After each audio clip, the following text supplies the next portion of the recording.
Hello, welcome to our lecture today. I am Lady TrenettWilson, your lecturer and social historian, and we just recently did a workshop on Christina Mae Jenkins, and we talked about how she was the inventor of the hair weave. And you know, black women's hair is always a subject, and I thought this was another great subject to talk about how women took care of their hair throughout history, and the man who created the perm, Garret Morgan. So thank you for joining me. Don't forget to hit that like, share, and subscribe. And don't forget to leave me a comment. There's going to be points throughout this session that you're going to say, oh my goodness, this reminds me of this, that, and the other. And I have to admit, some of it may be a little bit triggering because how they did us in our hair and hair care it was sad. And so I just wanted to share this with you, how we overcame it and share this wonderful man's life who started us to be able to perm our hair. Now, today, we know we don't perm hair as much. We learned that it's not actually healthy for our hair or healthy for us.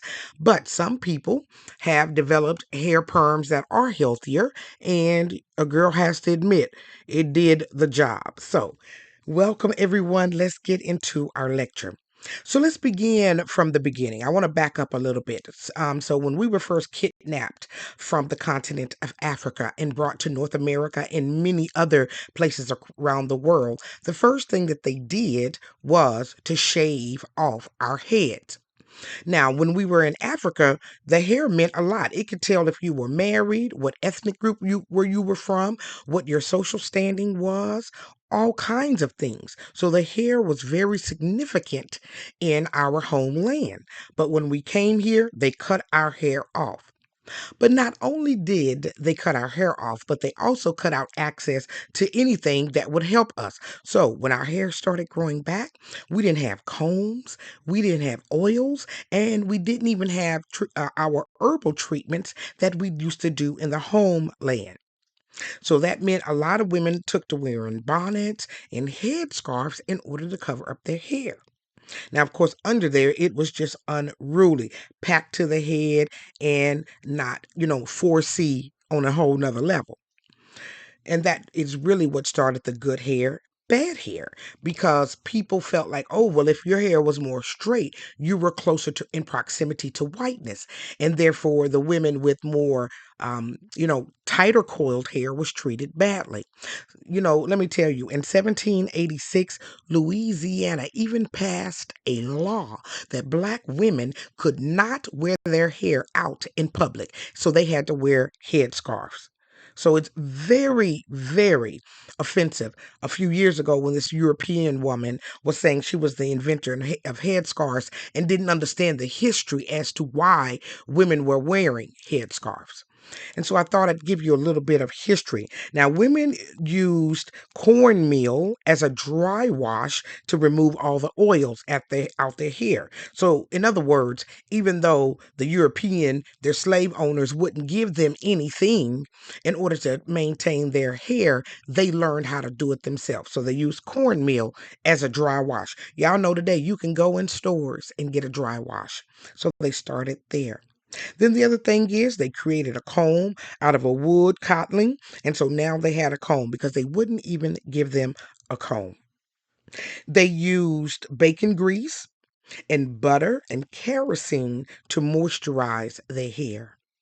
And to straighten their hair, they would heat a butter knife. They would heat it with butter and they would straighten out their hair that way. Our women were so innovative back then, and that's why they're so good with hair right now. So this is how it all started. So when you often hear about hair and hair care, we hear about people like Madam C.J. Walker, who founded her company in 1906. Evidently, the reason she founded her company is because women were losing their hair because they were wearing braids all the time. And I guess the bacon fat wasn't really working. In fact, when the women were on the plantations, they would often braid their hair and it would signify a road to freedom. So they would put messages in their hair.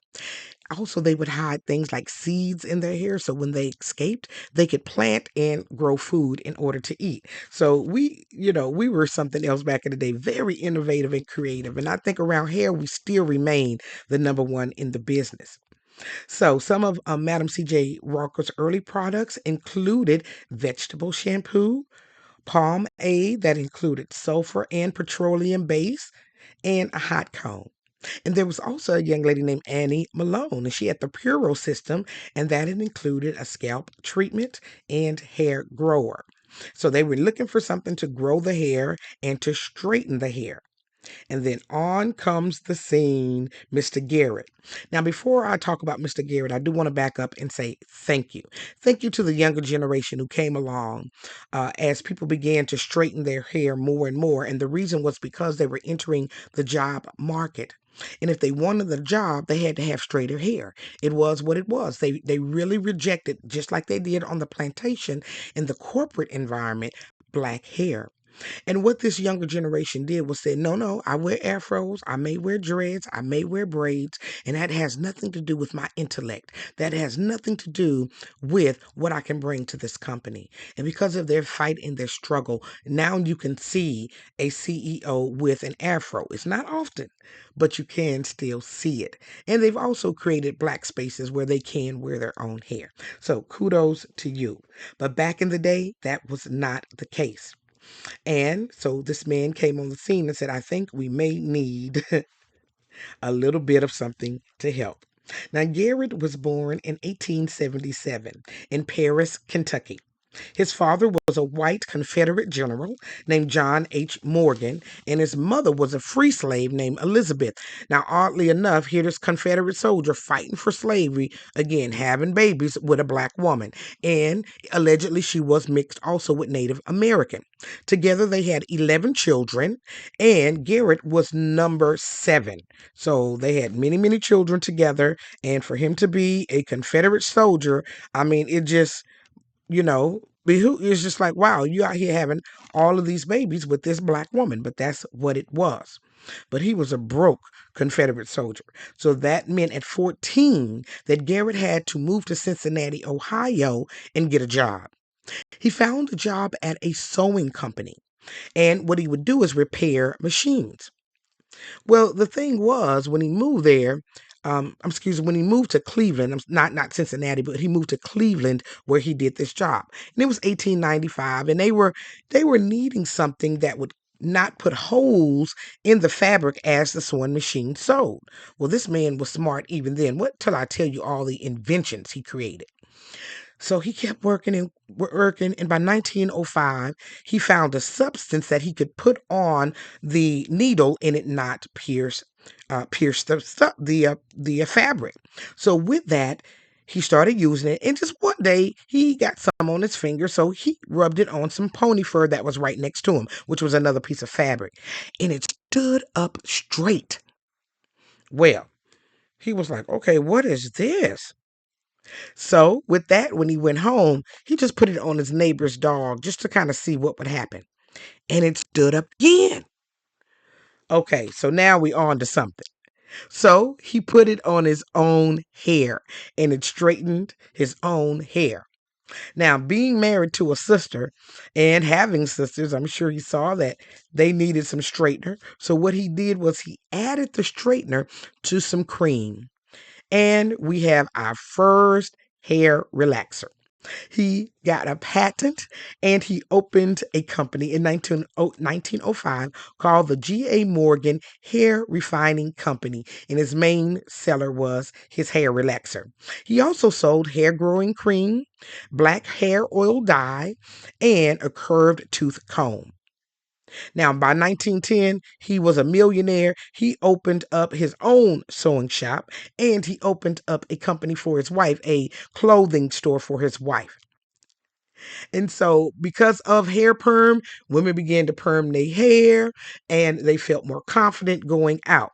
Of course, the hair started falling out, and that's why Madam C.J. Walker's hair grow formula grew so big. So, it's kind of good and bad. But I wanted to share a little bit with you about our Black history around hair. And though Garrett's invention for perm really revolutionized hair for women, I hear the lead. He also was the inventor of the form of the stop signal. So that was amazing. He sold it to General Electric for $40,000. He also, yes, I'm saying also, also invented the gas mask. So this man, perms, thank you, but that was small potatoes compared to the lives he saved through the stoplight as well as the gas mask. We have a rich history, and I am just honored to bring you this story. I hope that it sheds some light on why we feel the way we do about our hair and kind of what our ancestors had to go through to look presentable to even come out the door in order to go to work, to go to school. They were more than overcomers, and I truly appreciate the work that they did in those days so that we could be free in our own hair journeys today. So I thank you for joining me. I hope you enjoyed today's lesson. And as always, it's for entertainment and entertainment purposes only. And of course, the Fair Act use is in effect. My resources were Hair Story, Untangling the Roots of Black Hair. Garret A. Morgan, Notable Kentucky African American Database, and The Inventive Genius, the New York Times Life Books. It was an article that I retrieved. So, again, thank you for joining me. Now, click down below to continue to learn more about the Royal Black and Elite. And don't forget, like, share, and subscribe. Now, also leave me a comment. Did this trigger you at all? I hope not. I was trying to be gentle because the story is so sad. But I truly thank you for joining me, and I'll see you on another great episode of Royal Black and Elite. Thank you for watching.